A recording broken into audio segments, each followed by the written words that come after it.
Selamat pagi Romo Alek dan para sahabat-sahabat Sadana terkasih. Selamat bertemu kembali dalam kelas virtual latihan Sadana yang dibimbing oleh Romo Alek Dirja SJ. Semoga teman-teman semua dalam keadaan sehat dalam perlindungan Tuhan yang sangat mengasihi kita. Dan puji Tuhan, Romo Alek sudah sehat kembali dan hari ini kita bisa kembali mendengarkan pengajaran dari Romo Alek. Terima kasih banyak buat teman-teman yang tetap hadir hari ini meskipun ada perubahan jam kelas. Minta maaf atas perubahan jam kelas hari ini karena terpaksa dilakukan karena Romo Alek harus memimpin misa setelah ini. Eh, Baiklah, hari ini Romo Alek akan membawakan tema yang berjudul Hari Pengadilan. Saya Lucy yang akan membantu jadi moderator untuk pagi ini. Dan sebentar lagi kita akan memulai acara kita. Marilah kita siapkan hati untuk mendengarkan bimbingan dari Romo Alek. Sebelumnya, untuk menuntun hati kita masuk ke dalam suasana meditatif, marilah kita dengarkan dulu satu lagu yang berjudul Hidup Ini Adalah Kesempatan. Setelah lagu selesai, minta tolong Ibu Lani langsung membuka acara kita dengan doa. Silakan Ibu Helen lagunya. Terima kasih.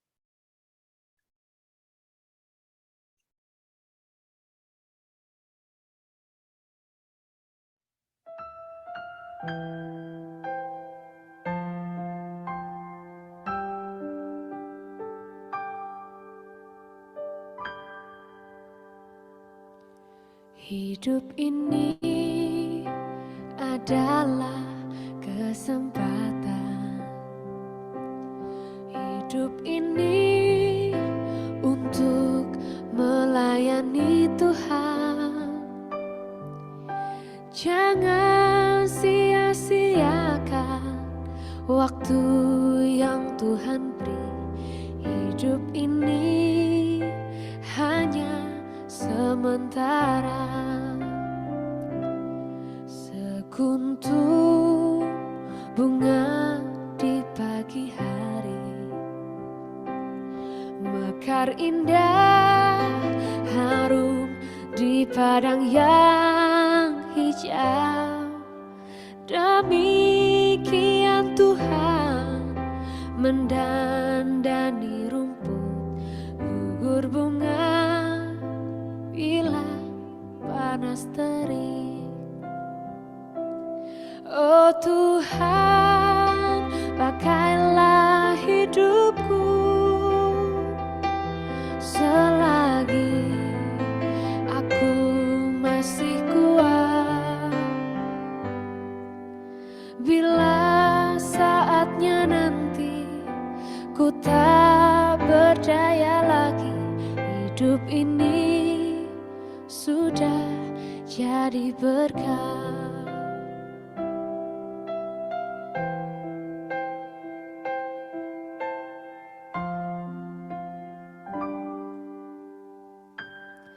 Hidup ini adalah kesempatan. Hidup ini untuk melayani Tuhan. Jangan sia-siakan waktu yang Tuhan beri. Hidup ini hanya sementara. Oh Tuhan, pakailah hidupku selagi aku masih kuat. Bila saatnya nanti ku tak berdaya lagi, hidup ini sudah jadi berkah.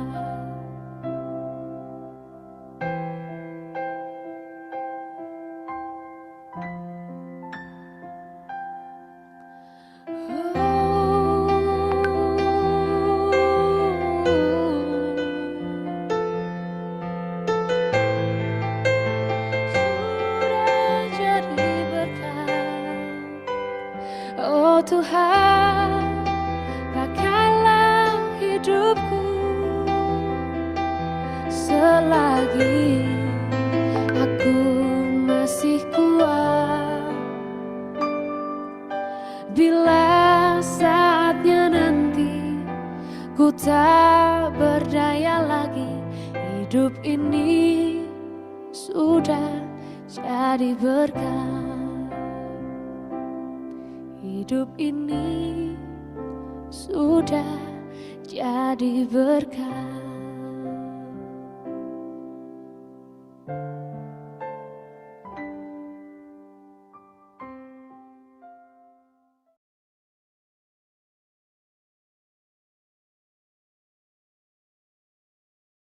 Bapak Ibu, Romo Bruder, marilah kita awali pertemuan pagi ini dengan doa pembuka.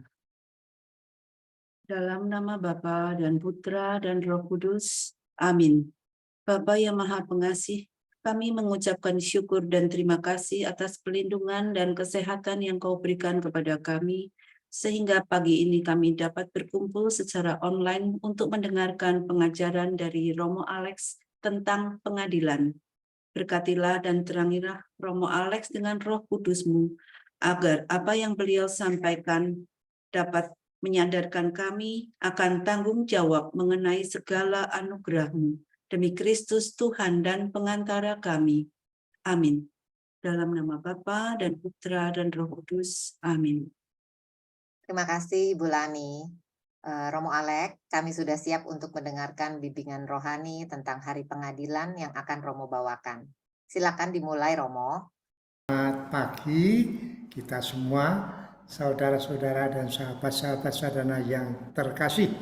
Maaf, minggu lalu saya tidur saja di rumah sakit, maka sekarang saya ambil tema yang tempo hari sebetulnya lebih tepat untuk hari ini, mengenai hari pengadilan.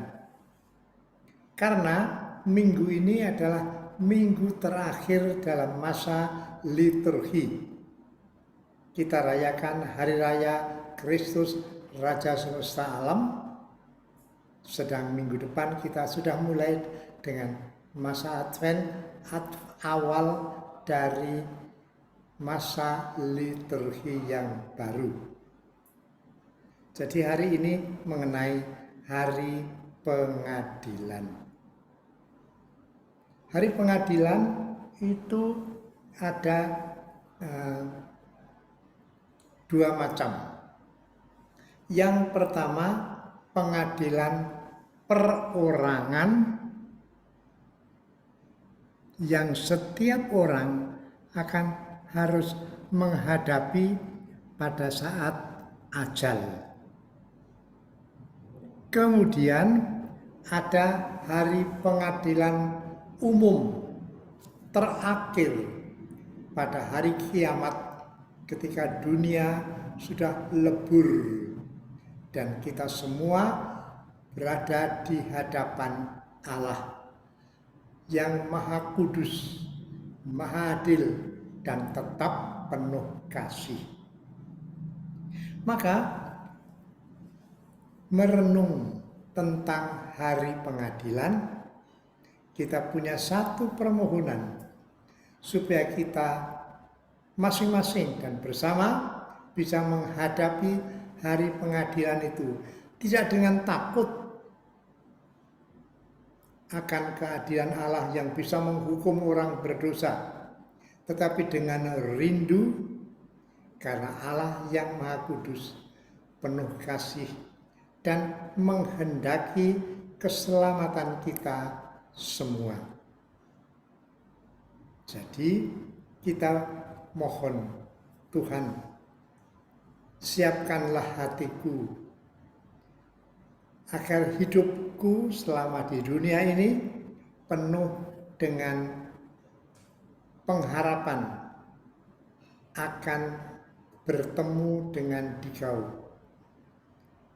penuh kerinduan karena percaya apabila kami menghayati hidup sesuai kehendak Allah, kita akan bertemu dengan keadilan berupa cinta kasih dan pahala untuk segala yang kita perbuat dalam hidup ini. mengenai pengadilan perorangan, kita punya satu hal yang sangat penting kita sadari, ialah bahwa ini kata seorang Papa Gereja, Santo Agustinus kalau tidak salah, dia berkata, pada hari kematian setiap orang itu akan menghadap Tuhan, dan dalam satu saat setiap orang akan melihat, akan menyadari segala perbuatannya yang baik untuk disyukuri, yang jahat untuk disesali. Maka asal kita berbuat baik semampu kita akan ketemu dengan Allah yang Maha Adil dan Maha Kasih. Dan kalaupun ada kekurangan, ada kelemahan, kita boleh percaya Allah Bapa kita, Allah Tuhan kita itu Maha Rahim. Maka Gereja Katolik mengajak kita untuk menghadapi hari pengadilan perorangan dengan kerinduan. Kalau orang sudah tua, ya seperti saya, kadang-kadang pikir kapan ya saya boleh menyusul nenek moyang, kapan boleh berjumpa dengan Allah yang Maha Rahim, yang penuh kasih, yang pantas kurindukan. Mungkin ini pikiran yang tidak terlalu biasa, tapi kadang-kadang muncul dalam hatiku. Kita akan melihat pertama bahwa hidup kita itu akan ada tanggung jawabnya. Kita diberi hidup, tetapi Tuhan memberi juga kehormatan, ialah kita bisa bertanggung jawab tentang hidup kita ini. Mungkin bisa dibacakan surat dari Rasul Yakobus itu, bab 2 ayat 14 dan 19. Nah, siapa ibu yang akan bisa membacakan? Ibu Lani silakan ya. Saudara-saudaraku, jika seorang mengatakan bahwa ia mempunyai iman, padahal ia tidak mempunyai perbuatan, dapatkah iman itu menyelamatkan dia? Setan-setan pun juga percaya akan hal itu, dan mereka gemetar. Jadi Rasul Yakobus mau mengatakan kita akan bertemu Allah dengan kerinduan asal kita menghayati iman yang hidup, iman yang melaksanakan kehendak Bapa, iman yang menghayati ajaran Kristus Tuhan dalam perbuatan. Tidak cukup dalam pikiran atau dalam kata-kata, Tuhan, Tuhan, kasihanilah kami, bantulah kami, baik. Itu juga baik, tetapi Rasul Yakobus mau mengatakan setelah itu baik kita berbuat, karena yang menyelamatkan akhirnya adalah iman yang hidup, iman yang menyelamatkan, iman yang merupakan pelaksanaan kehendak Bapa dan penghayatan ajaran Kristus Tuhan. Ada dua nasihat lain, ialah agar kita dalam hidup ini memelihara persatuan dengan Kristus Tuhan.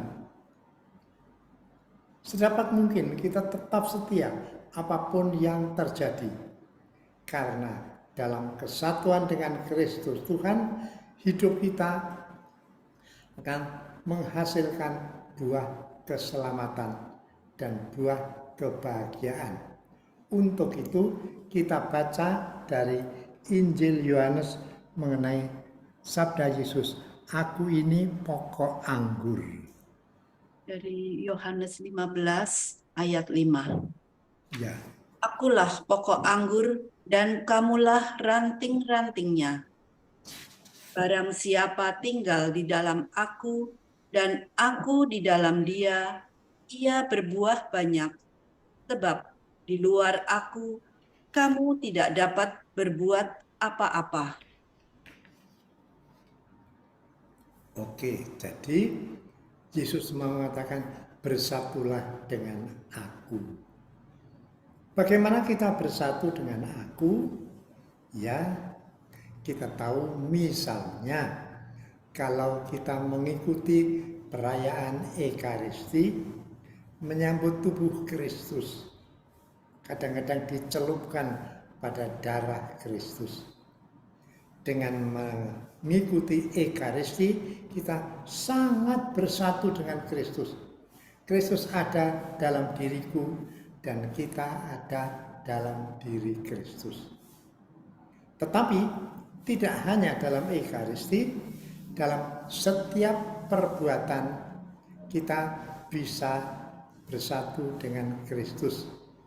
Ada doa pagi yang saya terima sejak masa kecil saya, berbunyi demikian. Allah Bapa kami,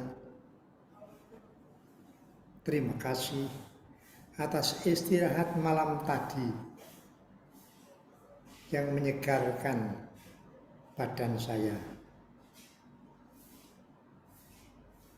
Kepadamu kusyukuri anugerah kehidupan baru pagi ini. Aku dapat melihat dengan mata, dapat mendengar dengan jernih dengan telinga, dapat bernapas dengan lega, dapat merasakan kesejukan atau kehangatan pagi hari. Aku dapat menggerakkan tangan dan kaki untuk keperluan-keperluanku sendiri atau untuk membantu sesama. Ku persatukan semuanya itu dengan Kristus Yesus Tuhan kita yang setiap hari mempersembahkan dirinya dalam Ekaristi bagi keselamatan dunia.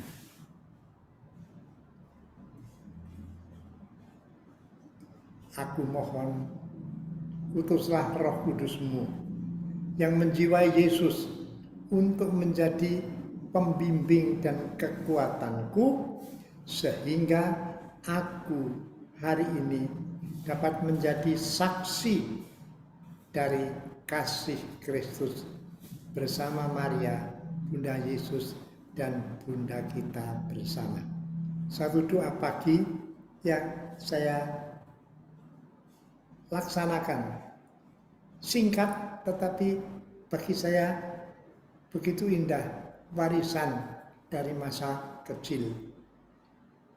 Doa pagi ini kebetulan itu sudah diketik oleh seseorang, lalu disebarkan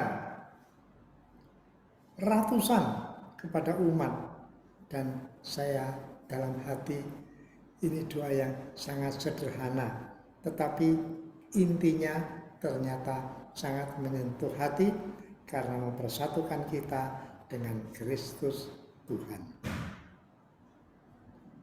Maka sekali lagi, agar kita dapat menghadapi hari terakhir hidup kita masing-masing dengan kerinduan, kita jaga kesatuan kita dengan Kristus Tuhan, antara lain lewat perumpamaan yang Yesus katakan tentang aku ini pokok anggur yang benar.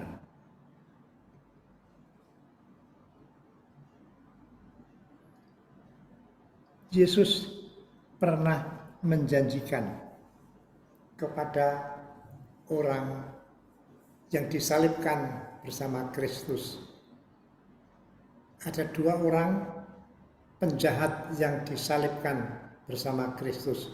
Tidak dipaku seperti Kristus, tetapi diikat tangan dan kakinya pada kayu salib.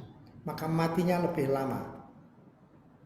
Sedang Kristus ya, karena dipaku darahnya keluar, wafatnya sedikit lebih cepat tetapi jauh lebih mengerikan. Salah seorang penjahat yang di sebelah kiri itu menghujat Yesus. Kalau kamu itu penyelamat, selamatkanlah dirimu dan diri kami. Tetapi penjahat yang lain itu berkata, jangan berkata demikian. Tidakkah kamu takut akan Allah? Lalu dia berkata kepada Yesus, Yesus, ingatlah akan daku kalau kamu datang sebagai raja.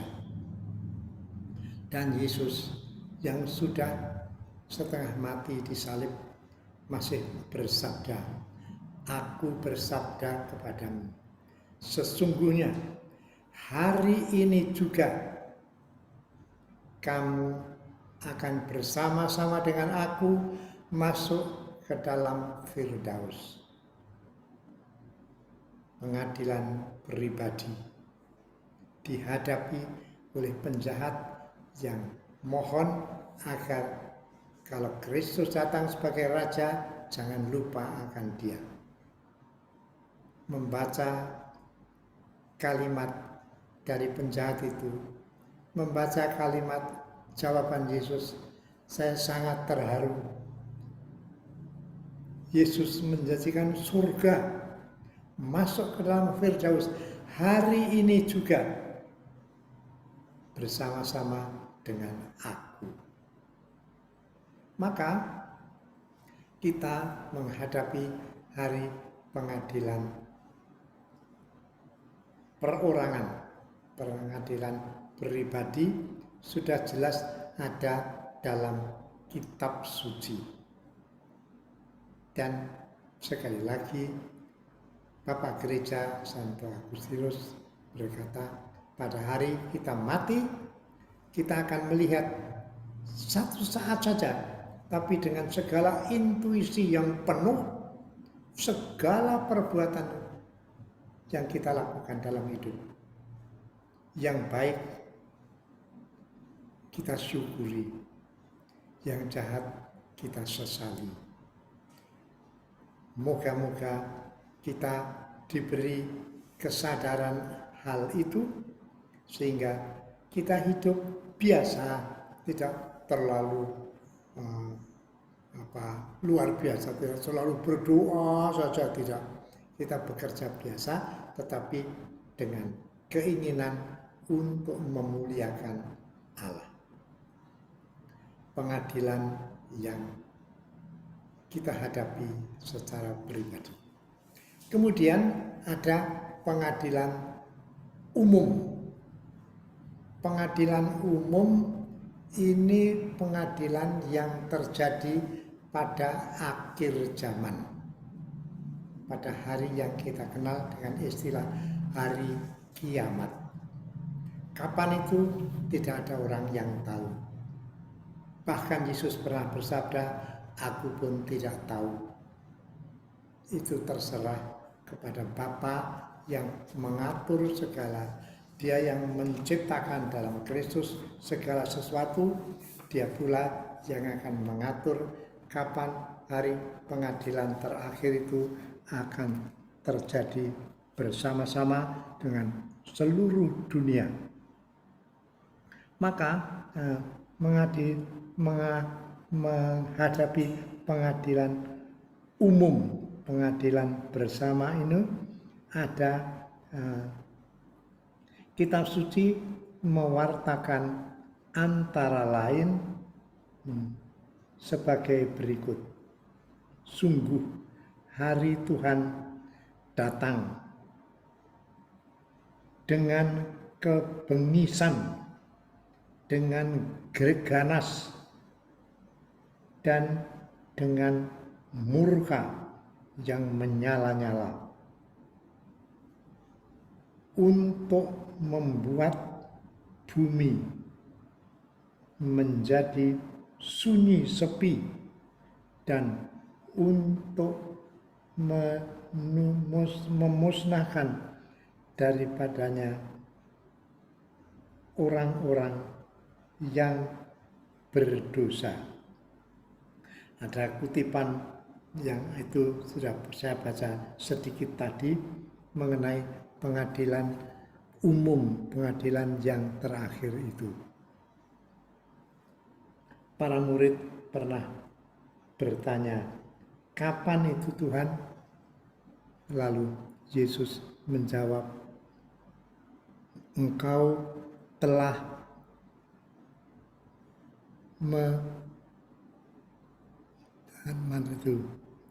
engkau telah mengatakan, akan tetapi aku berkata kepadamu, mulai sekarang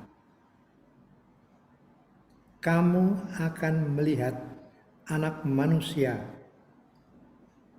duduk di sebelah kanan yang Maha Kuasa dan datang di atas awan-awan langit. Itu dari Matius 26 ayat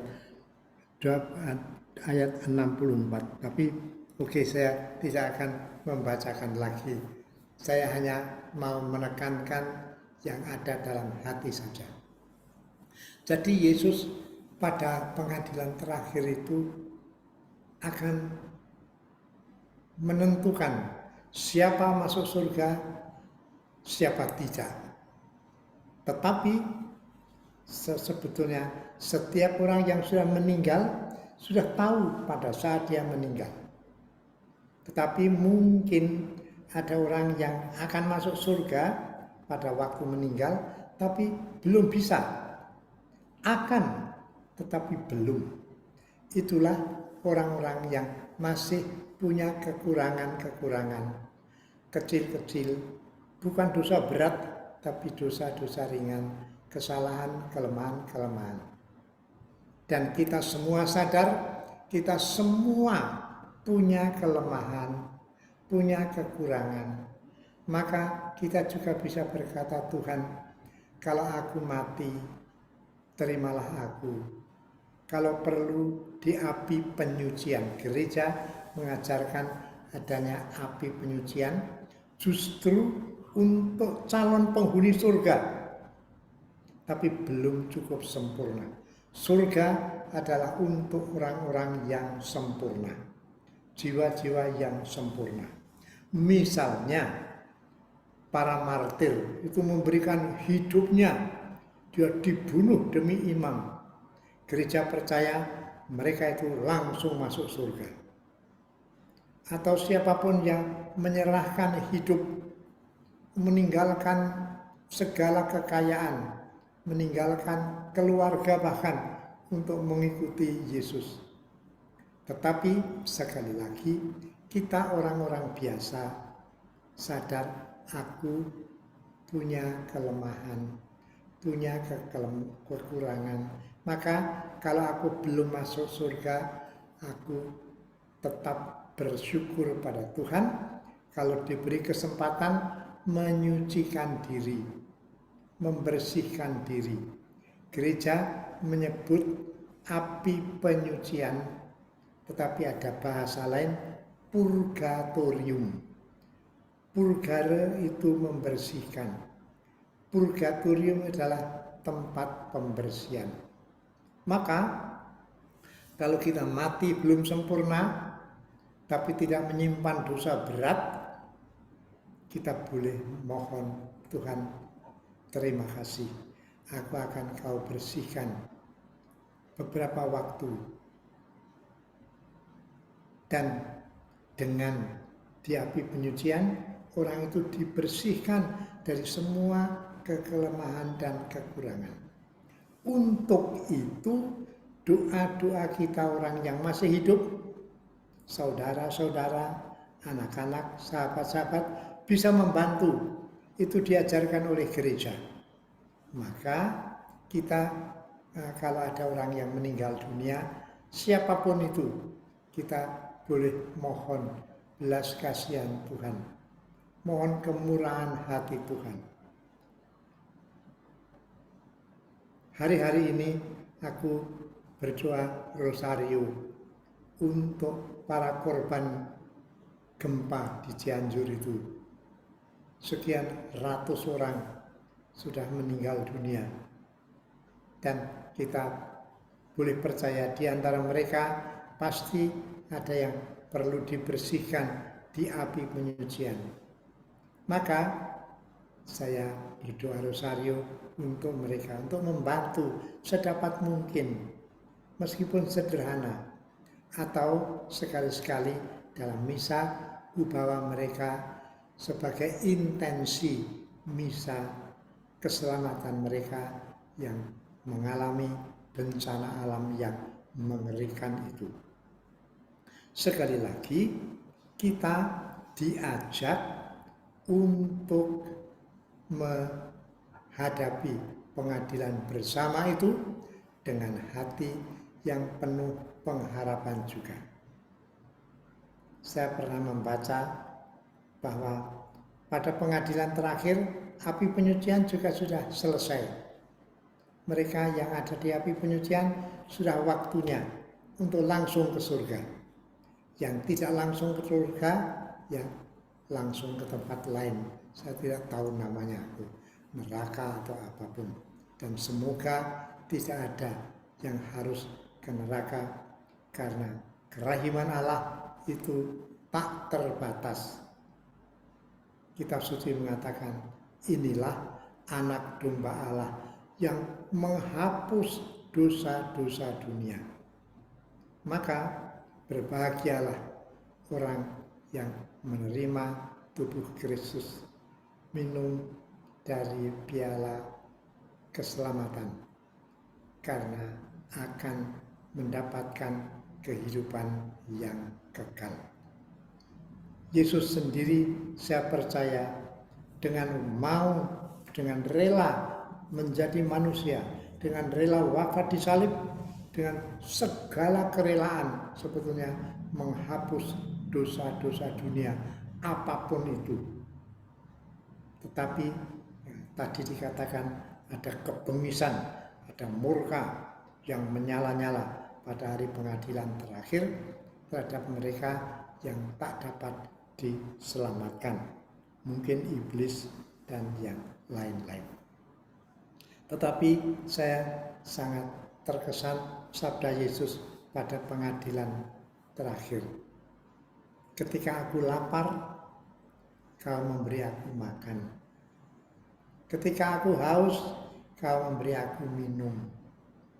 Ketika aku telanjang, kau memberi pakaian, dan sebagainya. Saya tidak ingat di Injil mana, tetapi sabda itu begitu mengesan di dalam hati, sehingga kita percaya perbuatan-perbuatan kecil kita, perbuatan-perbuatan yang penuh cinta kasih kepada orang yang membutuhkan, itu diperhitungkan oleh Yesus, diperhitungkan oleh Allah, dan akan menjadi bekal pada hari pengadilan umum, sehingga kita boleh merindukan pengadilan perorangan, tetapi juga pengadilan umum, di mana kerahiman Allah akan kita rasakan bersama-sama. Kebahagiaan kalau sendiri itu sudah membahagiakan, tapi kalau bersama, betapa itu membahagiakan.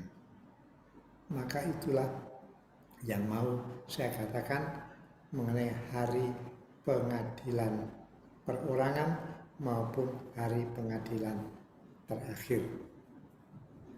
Lalu kita sampai pada kesimpulan saja mengenai sabda Yesus tentang hari pengadilan itu. Mungkin Bu Lucy masih mau mengatakan sesuatu lebih dulu atau saya lanjutkan saja? Lanjutkan, silakan Romo. Ya, oke. Jadi kesimpulannya ialah kita tiap hari sebaiknya itu membaharui kemauan baik. Santo Ignatius Loyola mengajarkan kepada kita yang disebut eksamen konsiensie. Artinya pemeriksaan hati nurani. Dalam pemeriksaan itu ada dua pertanyaan pokok, ialah hari ini aku mendapat kesempatan berbuat baik apa? Berbuat baik kepada siapa? Kecil bagaimanapun, kalau itu ada dan kulaksanakan, itu akan menjadi bekal dalam pengadilan Tuhan. Sebaliknya, hari ini aku melakukan perbuatan atau punya kemauan jahat apa? Mungkin aku membenci seseorang. Mungkin aku marah berlebihan. Atau mungkin aku bermalas-malasan sehingga menjadi beban orang lain. Kalau itu ada, Tuhan ampunilah aku. Besok pagi, hari berikutnya, aku akan mengubah itu. Eksamen konsiensi, pemeriksaan hati nurani, itu sesuatu yang praktis untuk menghadapi hari pengadilan perorangan maupun hari pengadilan umum. Dan kita persembahkan seluruh hari seperti doa pagi yang saya katakan tadi kepada Yesus yang tiap hari mempersembahkan dirinya dalam Ekaristi bagi keselamatan dunia. Akhirnya saya ingin menyampaikan kepada para Bapak Ibu, sahabat-sahabat sadana, saudara-saudara yang terkasih, doa yang diajarkan oleh Paus Fransiskus kita, doa 5 jari, mungkin pernah saya katakan, tapi pada hari ini saya terdorong untuk mengulangi itu, karena itu sesuatu yang sangat praktis, doa 5 jari. Ibu jari itu jari yang dekat dengan dada kita. Tuhan, aku ingin mensyukuri saudara-saudara, sahabat-sahabat yang dekat dengan hatiku, yang berbuat baik kepadaku, atau yang sempat ku bantu. Orang-orang yang dekat karena ada kebaikan dalam relasiku dengan mereka, dengan dia. Mungkin saudara-saudara kandung, mungkin orang tua, mungkin sahabat-sahabat yang ada kita syukuri waktu kita memegang ibu jari. Lalu jari telunjuk, saya kadang-kadang berdoa, Tuhan terima kasih untuk Bapak, Ibu, saudara-saudara sekandung dan saudara sahabat-sahabat lain yang dengan cara hidupnya menunjukkan jalan kebaikan dan keselamatan. Dengan cara hidupnya, tidak dengan mengajar, tidak dengan mewartakan, tapi dengan cara hidupnya saja menunjukkan jalan kebaikan. Jari telunjuk, jari tengah yang panjang. Aku berdoa untuk para pemimpin, Bapak Paus, Bapak Uskup, para imam, para koordinator wilayah, para ketua lingkungan, para katekis, semua yang menjadi gembala umat. Berkatilah mereka, ya Bapa. Berkatilah juga pemimpin bangsa, Pak Jokowi, dengan segala jajaran-jajarannya sampai ke RW RT. Semoga mereka melakukan tugas mereka demi kesejahteraan dan keamanan umat yang ada di bawahnya. Lalu jari manis, jari yang sangat lemah, tetapi di situ seringkali dipasang cincin. Tuhan berkatilah orang-orang yang lemah, saudara-saudara, kenalan-kenalan yang sakit, apapun sakitnya, yang lemah, yang cacat, dan orang-orang yang menjadi korban bencana alam. Kuangkat mereka ke dalam kerahiman-Mu. Akhirnya jari kelingking, dan aku melihat jari yang paling kecil, itulah diriku sendiri. Aku mohon hati yang penuh syukur apapun yang terjadi, apapun yang Kau selenggarakan, dan biarlah aku selalu pasrah kepadamu. Dengan itu, saya sangat senang dengan doa 5 jari yang diajarkan oleh Bapak Suci Paus Fransiskus ketika kita itu. Saya kira itu saja yang bisa saya katakan sehubungan dengan pengadilan terakhir atau pengadilan pribadi yang kita hadapi suatu saat. Terima kasih, saya kembalikan waktu kepada Ibu pemandu acara. Baik, Romo, terima kasih banyak untuk pengajaran yang barusan. Ada beberapa kebingungan, nanti akan saya sampaikan dalam pertanyaan, tapi sebentar minta waktu untuk pengumuman dulu ya, Mo. Ya, baik. Oke, teman-teman, pertemuan kita berikutnya untuk kelas sadana semoga bisa dilaksanakan pada tanggal 10 Desember nanti, minggu kedua bulan Desember. Kemudian bagi teman-teman yang ingin memberikan persembahan kasih untuk pengembangan sadana, Anda bisa kirimkan ditransfer ke BCA nomor 730-028-5656 atas nama Heni Junaini atau Dewi. Terima kasih untuk semua persembahan dari teman-teman. Kemudian hari ini kita akan mengakhiri acara kita jam 10 kurang karena Romo jam 10 harus siap-siap untuk acara berikut. Jadi kita akan batasin pertanyaannya hanya sedikit saja. Kita bisa mulai sekarang ya, Mo. Saya bacakan pertanyaan yang sudah masuk yang pertama.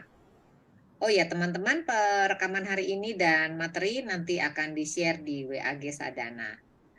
Mo, pertanyaan pertama, bagaimana dengan anak kecil yang meninggal sebagai bayi, jadi waktu dia masih bayi, apakah dia juga harus memberi pertanggungjawaban hidupnya, Mo? Ya, oke. Itu pertanyaan yang bagus sekali.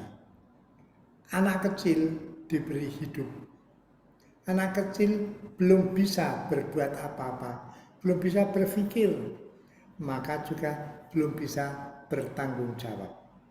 Tapi Yesus pernah bersabda, ketika ada anak-anak yang dibawa kepadanya, dia bersabda, jangan meremehkan mereka. Karena kerajaan surga itu untuk orang-orang seperti mereka itu. Jadi anak kecil yang belum bertanggung jawab, atau ada yang lahir sebelum waktunya, lalu meninggal setelah umur 1 menit, itu sudah tersedia kerajaan surga. Hanya khusus dari kerahiman dan cinta kasih Allah.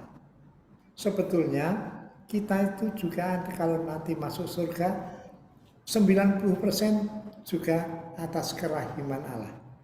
Hanya kita yang sudah dewasa boleh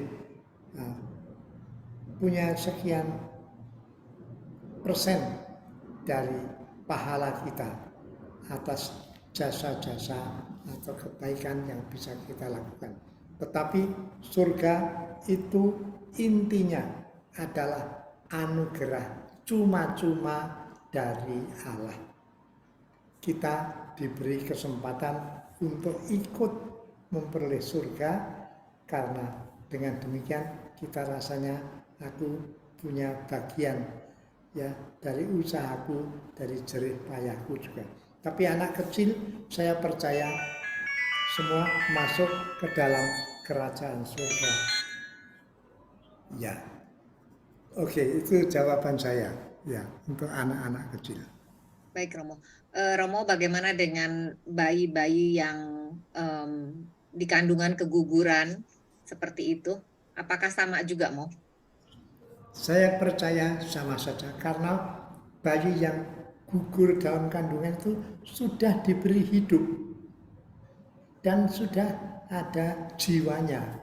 Maka mati sebelum lahir atau mati setelah umur 1 tahun, 2 tahun, 3 tahun, 4 tahun, saya kira hampir sama saja. Anak-anak kecil seperti itulah penghuni surga yang asli. Kita semua itu ikut masuk ke dalam kebahagiaan surga dengan sedikit jasa dari kita, tetapi intinya adalah kemurahan dan ya cuma-cuma, anugerah cuma-cuma dari surga, dari Bapa di surga. Baik, Mo. Mo, bagaimana dengan orang yang lahir dan hidupnya gila? Bagaimana nasib mereka, Mo? Iya, saya pernah ikut dalam perdebatan. Bagaimana mengenai orang gila? Orang gila itu kan tidak menguasai diri sendiri. Mungkin mirip seperti anak-anak meskipun perbuatannya kadang-kadang ya menakutkan juga. Tetapi juga kita sadar ada banyak orang, berjuta-juta manusia sebelum Kristus. Bagaimana mereka masuk surga? Yesus bersabda, akulah jalan, kebenaran, dan hidup. Dan kita yang lahir zaman sekarang mengenal Yesus Kristus, mengikuti Yesus Kristus. Tapi sekian juta manusia tidak. Tetapi kita percaya Yesus itu ada sepanjang segala zaman. Karena di dalam Dia semua itu diciptakan oleh Allah untuk Dia juga.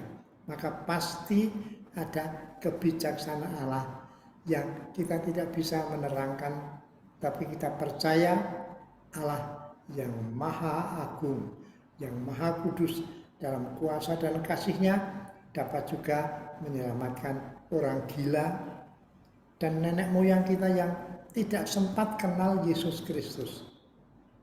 Dan zaman sekarang ini umat Kristen itu tidak ada 10% dari penduduk dunia. Tidak ada. Bahkan di Eropa banyak orang tidak kenal Kristus lagi. Baru saja saya ketemu satu keluarga yang suaminya itu orang Belanda. Tidak kenal misa itu apa, baptis itu apa. Karena di Belanda gereja-gereja banyak yang kosong. Tidak ada yang mewartakan. Padahal kita menerima iman Katolik lewat para misionaris, bruder, suster, romo dari sana. Tapi sekarang hampir tidak ada di sana. Jadi apakah mereka itu tidak bisa masuk surga? Kita percaya pada kebijaksanaan Allah. Maka bagi orang gila, bagi nenek moyang yang sebelum kenal Kristus, dan bagi banyak sekali orang yang sekarang ini juga tidak mengenal Kristus. Di negeri kita sendiri yang mengikuti Kristus itu tidak terlalu banyak, meskipun ya puluhan ribu, tetapi banyak orang Muslim yang tidak mengenal Kristus dan malah menolak Tetapi saya percaya Allah itu tahu situasi dan kondisi, dan Allah yang maha bijaksana, maha baik juga bisa menyediakan surga dengan cara yang kita tidak tahu. Hanya Yesus yang disebut anak domba Allah yang menghapus dosa-dosa dunia.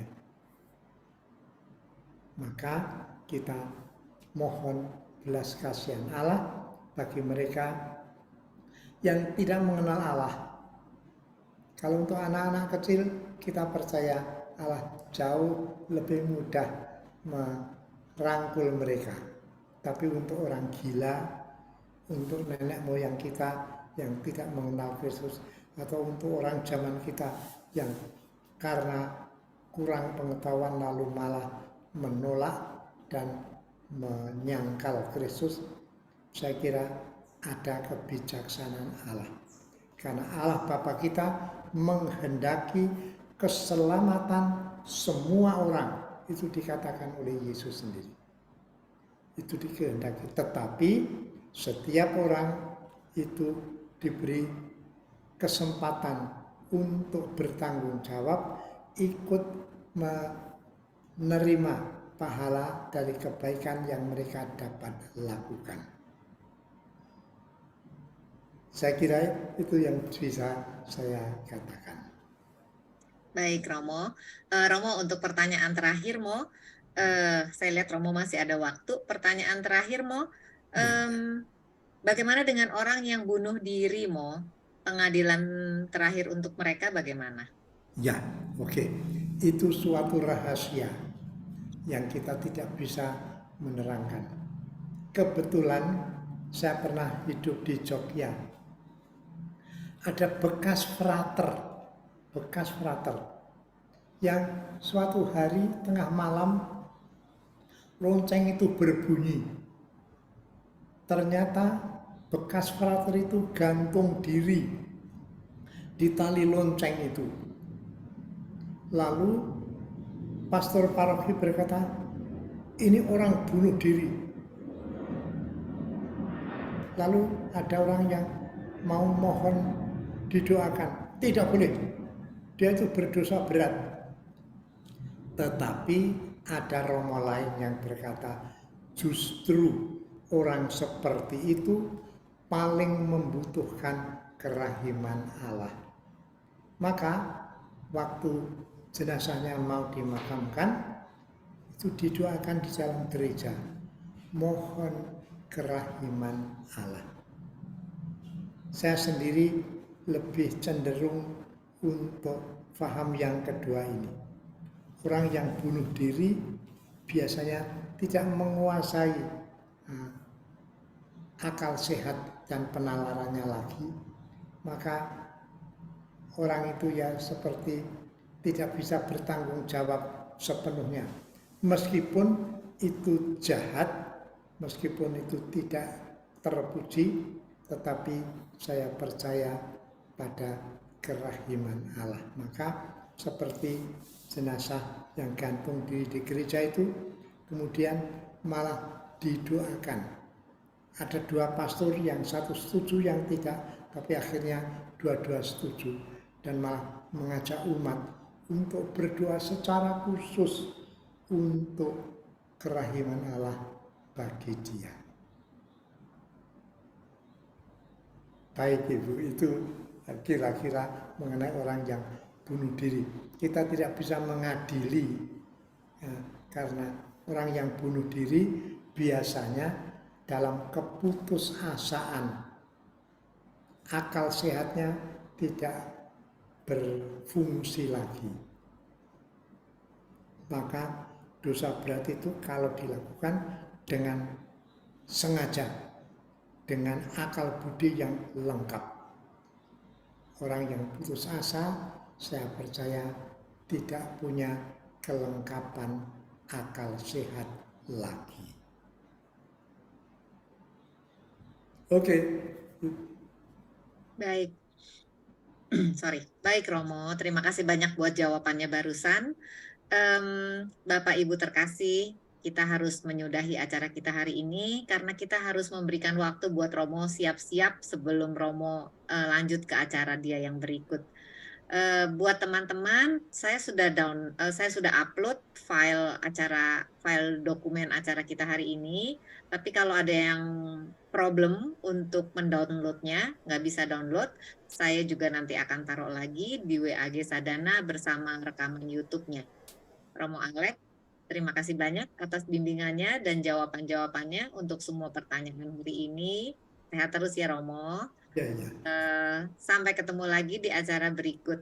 Makasih juga kepada Ibu Lani dan Ibu Helen dan Ibu Yanti dan Pak Joko ya yang membantu kita hari ini. Romo, sebelum Romo pergi, Romo tutup dengan doa dan berikan berkat buat kita semua ya Mo. Atau Romo Baik. kalau ada yang mau disampaikan dulu silakan sebelum Romo doa buat kita. Ya. Jadi nanti bulan Desember minggu kedua dan keempat, kalau keempat itu tanggal berapa ya? Minggu keempat tanggal 24 Mo, kayaknya udah nggak bisa ya Mo, terlalu dekat sama Natal. Semua Ya, orang jadi udah nggak ada. Pada minggu kedua kita umumkan ada atau tidaknya. Karena Oke Mo, oke Mo, nanti diberitahukan. Makasih Mo. harus mendengarkan renungan. Maka kita akan umumkan lagi nanti pada hari Minggu kedua bulan Desember. Dan Baik Mo. sekali lagi terima kasih atas perhatian karena saya sendiri merasa dengan harus menyiapkan renungan sadana banyak belajar meditasi untuk bisa disampaikan kepada saudara-saudariku yang terkasih ini. Sekarang marilah kita berdoa. Dalam nama Bapa dan Putra dan Roh Kudus. Amin. Allah, Bapa yang Maha Agung, dalam kuasa dan kasih-Mu, dalam kekudusan dan keadilan-Mu, Engkau akan menilai hidup kami. Hidup kami manusia, saya percaya tidak ada yang sempurna kecuali Yesus Kristus dan Bunda Maria yang tidak kena dosa asal itu. Tetapi kami percaya jasa Yesus Kristus yang menjadi manusia dan bahkan wafat di salib demi keselamatan kita sungguh-sungguh menjadi pegangan yang sangat kuat untuk pengharapan akan kebahagiaan, untuk kerinduan akan pengadilan yang akan kita jumpai, akan kita hadapi pada akhir hidup kita masing-masing dan pada akhir dunia kelak. Semoga hati kita dengan renungan ini penuh dengan kerinduan untuk berbuat baik, kecil bagaimanapun, karena itu akan merupakan sarana untuk menghadapi pengadilan yang akan kita hadapi sendiri-sendiri dan bersama. Dan berkatilah semua orang yang membutuhkan kerahiman-Mu. Ada doa Yesus yang baik, ampunilah dosa-dosa kami, bebaskanlah kami dari api neraka, dan hantarkanlah jiwa-jiwa ke dalam surga, terutama mereka yang sangat membutuhkan kerahiman-Mu. Bapa di surga, itulah doa yang sempat kami haturkan pada akhir renungan hari ini. Dan ini kami sampaikan kepadamu dengan perantaraan Putra-Mu sendiri yang terkasih, Yesus Kristus Tuhan kami. Oleh karena itu, kami mau menutup dengan mohon berkat Tuhan. Semoga Tuhan bersama kita sekarang dan selamanya. Semoga kita semua, para sahabat-sahabat sadana khususnya, saudara-saudara yang terkasih dilindungi dan diberkati oleh Allah yang Maha Kuasa dan Maha Kudus itu, Bapa, Putra, dan Roh Kudus. Amin. Amin. Terima kasih Romo Alex. Terima kasih. kasih Romo.